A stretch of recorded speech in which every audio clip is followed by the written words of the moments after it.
des années, je faisais une longue course à pied sur des hauteurs absolument inconnues des touristes, dans cette très vieille région des Alpes qui pénètre en Provence. C'était, au moment où j'entrepris ma longue promenade dans ces déserts, des landes nues et monotones, vers 1200 ou 1300 mètres d'altitude. Il n'y poussait que des lavandes sauvages. Je traversais ce pays dans sa plus grande largeur et après 3 jours de marche, je me trouvais dans une désolation sans exemple. Je campais à côté d'un squelette de village abandonné. Je n'avais plus d'eau depuis la veille et il me fallait en trouver. Ces maisons agglomérées, en ruine, comme un vieux nid de guêpes, me firent penser qu'il avait dû y avoir, là, dans le temps, une fontaine ou un puits. Il y avait bien une fontaine, mais sèche.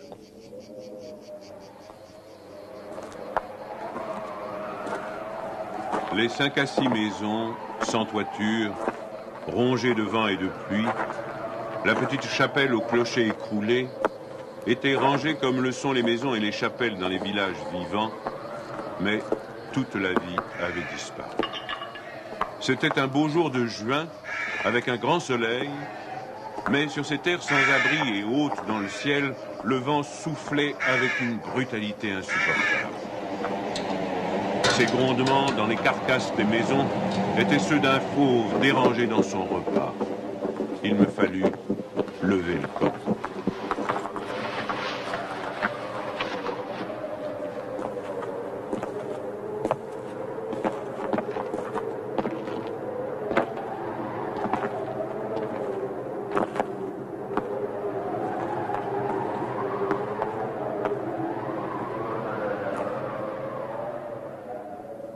À 5 heures de marche de là, je n'avais toujours pas trouvé d'eau et rien ne pouvait me donner l'espoir d'en trouver. C'était partout la même sécheresse, les mêmes herbes ligneuses.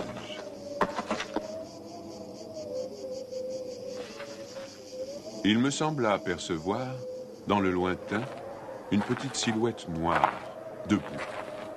Je la pris pour le tronc d'un arbre solitaire. À tout hasard, je me dirigeai vers elle. C'était un berger. Une trentaine de moutons, couchés sur la terre brûlante, se reposaient près de lui. Il me fit boire à sa gourde. Un peu plus tard, il me conduisit à sa bergerie, dans une ondulation du plateau. Il tirait son eau, excellente, d'un trou naturel très profond, au-dessus duquel il avait installé un treuil rudimentaire. Cet homme parlait peu, c'est le fait des solitaires, mais on le sentait sûr de lui et confiant dans cette assurance. C'était insolite dans ce pays dépouillé de tout. Il n'habitait pas une cabane, mais une vraie maison en pierre, où l'on voyait très bien comment son travail personnel avait rapiécé la ruine qu'il avait trouvée là, à son arrivée. Son toit était solide et étanche. Le vent qui le frappait faisait sur les tuiles le bruit de la mer sur les plages. Son ménage était en ordre, son parquet balayé, son fusil graissé. La soupe bouillait sur le feu. Je remarquai alors qu'il était aussi rasé de frais, que tous ses boutons étaient solidement cousus, que ses vêtements étaient reprisés avec le soin minutieux qui rend les reprises invisibles.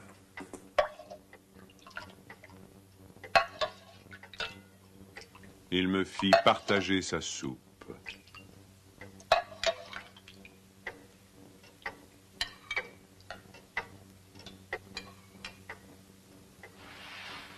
Comme après, je lui offrais ma blague à tabac, il me dit qu'il ne fumait pas.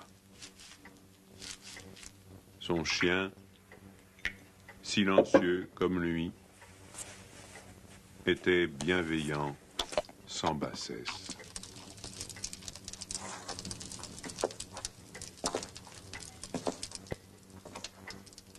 Il avait été entendu que je passerais la nuit là, le village le plus proche étant encore à plus d'une journée et demie de marche.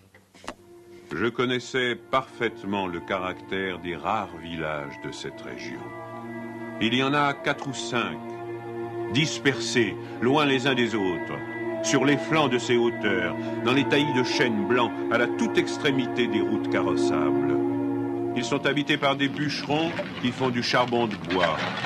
Ce sont des endroits où l'on vit mal. Les familles, serrées les unes contre les autres, dans ce climat qui est d'une rudesse excessive, aussi bien l'été que l'hiver, exaspèrent leur égoïsme en vase clos. L'ambition irraisonnée s'y démesure. Dans le désir continu de s'échapper de cet endroit, les hommes vont porter leur charbon à la ville, puis y retournent. Les plus solides qualités craquent sous cette perpétuelle douche écossaise. Les femmes mijotent des rancœurs. Il y a concurrence sur tout, aussi bien pour la vente du charbon de bois que pour le banc à l'église, pour les vertus qui se combattent entre elles, pour les vices qui se combattent entre eux, et pour la mêlée générale des vices et des vertus sans repos. Par là-dessus, le vent également sans repos irrite les nerfs. Il y a des épidémies de suicide et de nombreux cas de folie, presque toujours meurtrières.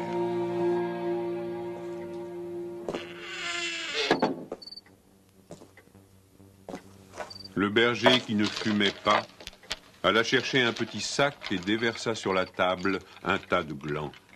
Il se mit à les examiner, un après l'autre, avec beaucoup d'attention, séparant les bons des mauvais. Je fumais ma pipe, je proposais de l'aider. Il me dit que c'était son affaire. En effet, voyant le soin qu'il mettait à ce travail, je n'insistais pas. Ce fut toute notre conversation. Quand il eut du côté des bons un tas de glands assez gros, il les compta par paquets de 10. Ce faisant, il éliminait encore les petits fruits ou ceux qui étaient légèrement fendillés, car il les examinait de fort près. Quand il eut ainsi devant lui 100 glands parfaits, il s'arrêta et nous allâmes nous coucher.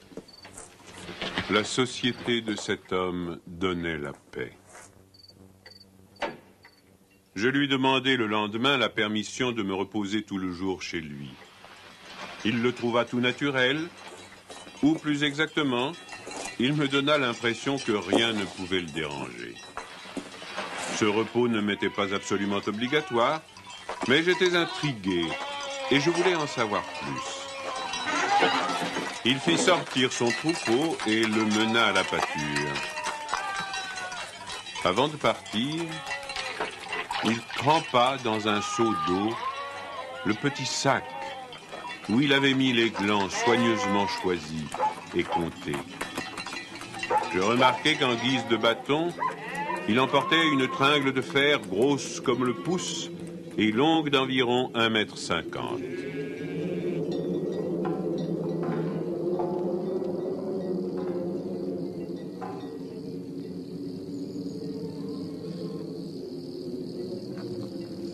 Je fis celui qui se promène en se reposant, et je suivis une route parallèle à la sienne. La pâture de ces bêtes était dans un fond de combe. Il laissa le petit troupeau à la garde du chien et monta vers l'endroit où je me tenais. J'eus peur qu'il vînt pour me reprocher mon indiscrétion, mais pas du tout. C'était sa route, et il m'invita à l'accompagner si je n'avais rien de mieux à faire. Il allait à 200 mètres de là, sur la hauteur. Arrivé à l'endroit où il désirait aller, il se mit à planter sa tringle de fer dans la terre. Il faisait ainsi un trou dans lequel il mettait un gland, puis il rebouchait le trou. Il plantait des chênes. Je lui demandai si la terre lui appartenait. Il me répondit que non. Savait-il à qui elle était? Il ne savait pas. Il supposait que c'était une terre communale ou peut-être était-elle la propriété de gens qui ne s'en souciaient pas. Lui ne se souciait pas de connaître les propriétaires. Il planta ainsi ses sanglants avec un soin extrême.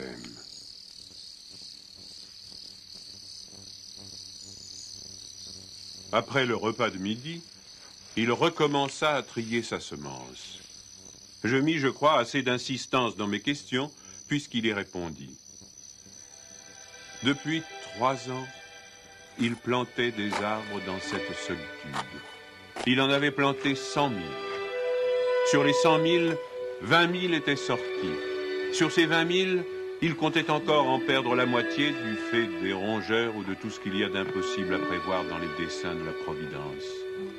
Restaient 10 000 chênes qui allaient pousser dans cet endroit où il n'y avait rien auparavant. C'est à ce moment-là que je me souciais de l'âge de cet homme. Il avait visiblement plus de 50 ans. 55, me dit-il. Il s'appelait Elzéar Bouffier. Il avait possédé une ferme dans les plaines. Il y avait réalisé sa vie. Il avait perdu son fils unique, puis sa femme. Il s'était retiré dans la solitude où il prenait plaisir à vivre lentement avec ses brebis et son chien. Il avait jugé que ce pays mourrait par manque d'arbres. Il ajouta que n'ayant pas d'occupation très importante, il avait résolu de remédier à cet état de choses. Mon jeune âge me forçait à imaginer l'avenir en fonction de moi-même et d'une certaine recherche du bonheur. Je lui dis que dans 30 ans, ces 10 000 chênes seraient magnifiques. Il me répondit très simplement que si Dieu lui prêtait vie, dans 30 ans, il en aurait planté tellement d'autres que ces 10 000 seraient comme une goutte d'eau dans la mer. Il étudiait déjà la reproduction des hêtres et il en avait près de sa maison une pépinière issue des faînes. Les sujets qu'il avait protégés de ses moutons étaient de toute beauté. Il pensait également à des bouleaux pour les fonds où, me dit-il, une certaine humidité dormait à quelques mètres de la surface du sol. Nous nous séparâmes le lendemain. L'année d'après, il y eut la guerre de 14 dans laquelle je fus engagé pendant 5 ans. Un soldat d'infanterie ne pouvait guère y réfléchir à des arbres.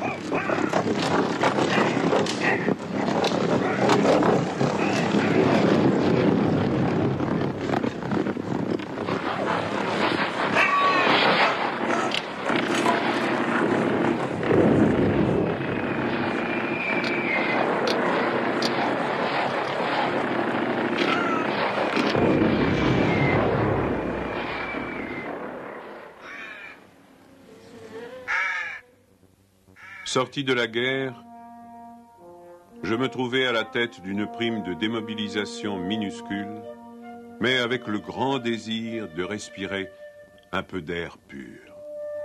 C'est sans idée préconçue, sauf celle-là, que je repris le chemin de ces contrées désertes. Le pays n'avait pas changé. Toutefois, au-delà du village mort, j'aperçus dans le lointain une sorte de brouillard gris qui recouvrait les hauteurs comme un tapis. Depuis la veille, je m'étais remis à penser à ce berger planteur d'arbres. 10 000 chênes, me disais-je, occupent vraiment un très large espace. J'avais vu mourir trop de monde pendant 5 ans pour ne pas imaginer facilement la mort d'Elzéar Bouffier.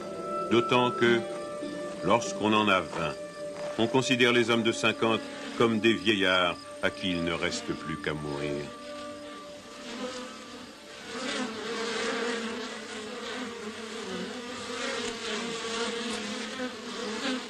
Il n'était pas mort. Il avait changé de métier. Il ne possédait plus que 4 brebis, mais par contre, une centaine de ruches. Il s'était débarrassé des moutons qui mettaient en péril ses plantations d'arbres. Il ne s'était pas du tout soucié de la guerre. Il avait imperturbablement continué à planter. Les chênes de 1910 avaient alors 10 ans et étaient plus hauts que moi et que lui. Le spectacle était impressionnant. J'étais littéralement privé de parole. Et comme lui ne parlait pas, nous passâmes tout le jour en silence à nous promener dans sa forêt. Elle avait en 3 tronçons 11 kilomètres de long et 3 kilomètres dans sa plus grande largeur. Quand on se souvenait que tout était sorti des mains et de l'âme de cet homme, sans moyens techniques, on comprenait que les hommes pourraient être aussi efficaces que Dieu dans d'autres domaines que la destruction. Il avait suivi son idée. Et les hêtres qui m'arrivaient aux épaules, répandus à perte de vue, en témoignaient. Les chênes étaient drus et avaient dépassé l'âge où ils étaient à la merci des rongeurs. Quant au dessein de la Providence elle-même, pour détruire l'œuvre créée, il lui faudrait avoir désormais recours au cyclone. Il me montra d'admirables bosquets de bouleaux qui dataient de 5 ans, c'est-à-dire de 1915, de l'époque où je combattais à Verdun. Il leur avait fait occuper tous les fonds où ils soupçonnaient, avec juste raison, qu'il y avait de l'humidité presque à fleur de terre. Ils étaient tendres comme des adolescents et très décidés. La création avait l'air d'ailleurs de s'opérer en chaîne. Il ne s'en souciait pas. Il poursuivait obstinément sa tâche, très simple. Mais, en redescendant par le village, je vis couler de l'eau dans des ruisseaux qui, de mémoire d'homme, avaient toujours été à sec. C'était la plus formidable opération de réaction qu'il m'ait été donné de voir. Ces ruisseaux secs avaient jadis porté de l'eau dans des temps très anciens. Certains de ces villages tristes dont j'ai parlé au début de mon récit s'étaient construits sur les emplacements d'anciens villages gallo-romains dont il restait encore des traces, dans lesquels les archéologues avaient fouillé et ils avaient trouvé des hameçons à des endroits où, au XXe siècle, on était obligé d'avoir recours à des citernes pour avoir un peu d'eau. Le vent aussi dispersait certaines graines. En même temps que l'eau réapparut, réapparaissaient les saules, les osiers, les prés, les jardins, les fleurs et une certaine façon de vivre. Mais la transformation s'opérait si lentement qu'elle entrait dans l'habitude sans provoquer d'étonnement. Les chasseurs qui montaient dans les solitudes à la poursuite des lièvres ou des sangliers avaient bien constaté le foisonnement des petits arbres, mais ils l'avaient mis sur le compte des malices naturelles de la terre. C'est pourquoi personne ne touchait à l'œuvre de cet homme. Si on l'avait soupçonné, on l'aurait contrarié. Il était insoupçonnable. Qui aurait pu imaginer, dans les villages et les administrations, une telle obstination dans la générosité la plus magnifique?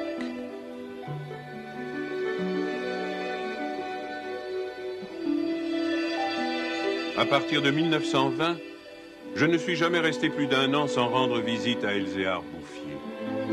Je ne l'ai jamais vu fléchir ni douter. Et pourtant, Dieu sait si Dieu même y pousse. Je n'ai pas fait le compte de ses déboires.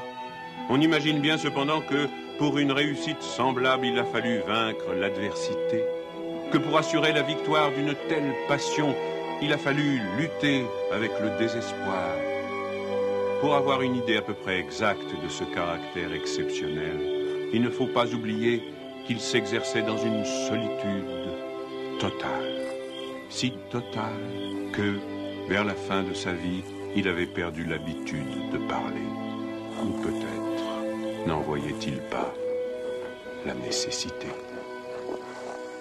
En 1933, il reçut la visite d'un garde forestier éberlu. Ce fonctionnaire lui intima l'ordre de ne pas faire de feu dehors, de peur de mettre en danger la croissance de cette forêt naturelle. C'était la première fois, lui dit cet homme naïf, qu'on voyait une forêt pousser toute seule. En 1935, une véritable délégation administrative vint examiner la forêt naturelle. Il y avait un grand personnage des eaux et forêts, un député, des techniciens. On prononça beaucoup de paroles inutiles, on décida de faire quelque chose et, heureusement, on ne fit rien. Sinon, la seule chose utile, mettre la forêt sous la sauvegarde de l'État et interdire qu'on vienne y charbonner. Car il était impossible de n'être pas subjugué par la beauté de ces jeunes arbres en pleine santé. Et elle exerça son pouvoir de séduction sur le député lui-même.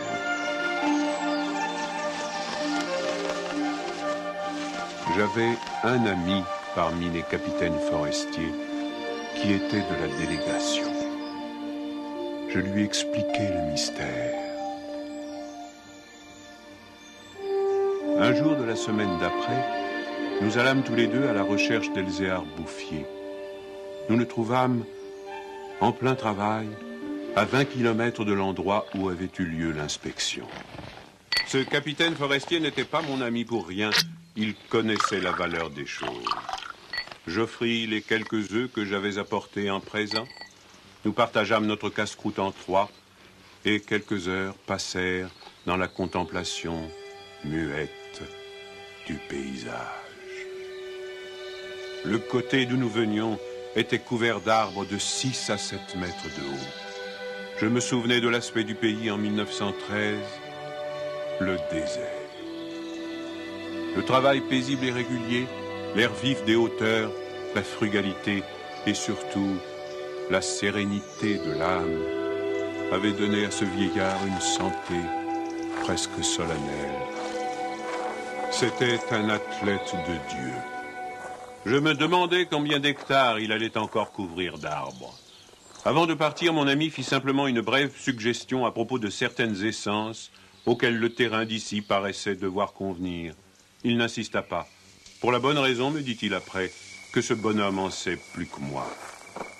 Au bout d'une heure de marche, l'idée ayant fait son chemin en lui, il ajouta « Il en sait beaucoup plus que tout le monde. Il a trouvé un fameux moyen d'être heureux. » C'est grâce à ce capitaine que non seulement la forêt, mais le bonheur de cet homme furent protégés. L'œuvre ne courut un risque grave que pendant la guerre de 1939.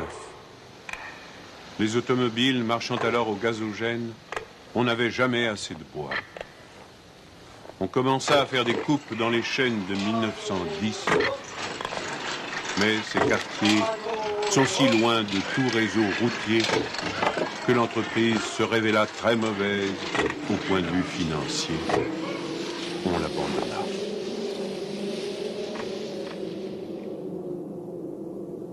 Le berger n'avait rien vu.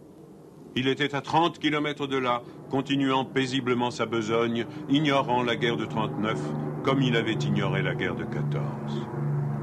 J'ai vu Elzéar Bouffier pour la dernière fois en juin 1945.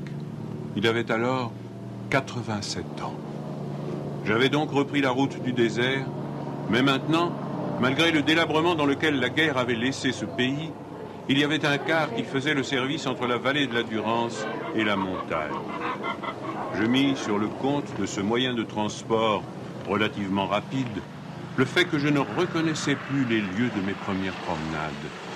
J'eus besoin d'un nom de village pour conclure que j'étais bien cependant dans cette région jadis en ruine et désolée.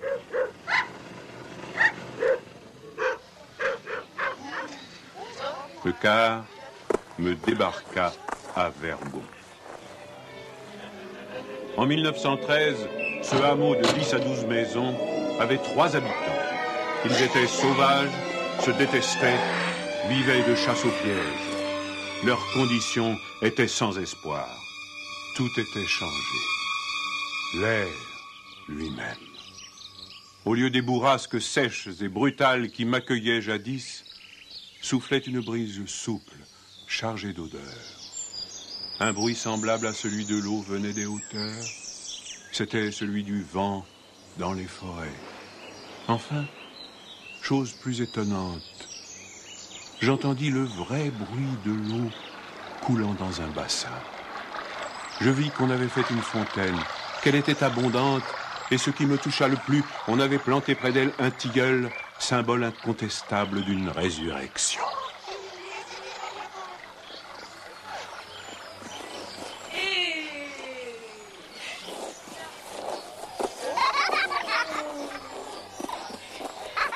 Par ailleurs, Verdun portait les traces d'un travail pour l'entreprise duquel l'espoir est nécessaire. L'espoir était donc revenu. On avait déblayé les ruines, abattu les pans de murs délabrés. Les maisons neuves, crépies de frais, étaient entourées de jardins potagers où poussaient, mélangés mais alignés, les légumes et les fleurs, les choux et les rosiers, les poireaux et les gueules de loup, les céleris et les anémones. C'était désormais un endroit où l'on avait envie d'habiter. À partir de là, je fis mon chemin à pied. La guerre dont nous sortions à peine n'avait pas permis l'épanouissement complet de la vie, mais Lazare était hors du tombeau. Sur les flancs abaissés de la montagne, je voyais de petits champs d'orge et de seigle en herbe. Au fond des étroites vallées, quelques prairies verdissaient.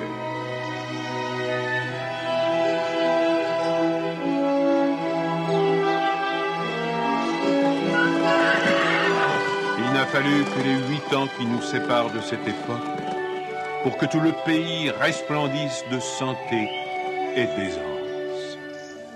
Sur l'emplacement des ruines que j'avais vues en 1913, s'élèvent maintenant des fermes propres, bien crépies, qui dénotent une vie heureuse et confortable.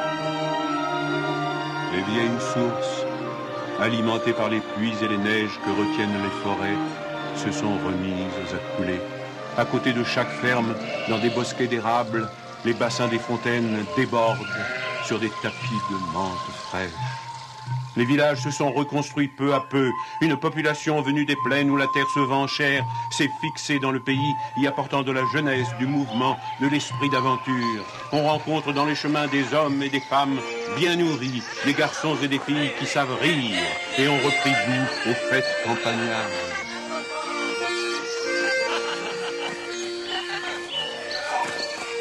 Si on compte l'ancienne population, méconnaissable depuis qu'elle vit avec douceur, et les nouveaux venus, plus de 10 000 personnes doivent leur bonheur à Elzéar Bouffier. Quand je pense qu'un homme seul, réduit à ses simples ressources physiques et morales, a suffi pour faire surgir du désert ce pays de Canaan, je trouve que malgré tout, la condition humaine est admirable. Mais, quand je fais le compte de tout ce qu'il a fallu de constance dans la grandeur d'âme et d'acharnement dans la générosité pour obtenir ce résultat, je suis pris d'un immense respect pour ce vieux paysan sans culture qui a su mener à bien cette œuvre digne de Dieu. Elzéar Bouffier est mort paisiblement en 1947 à l'hospice de Banon.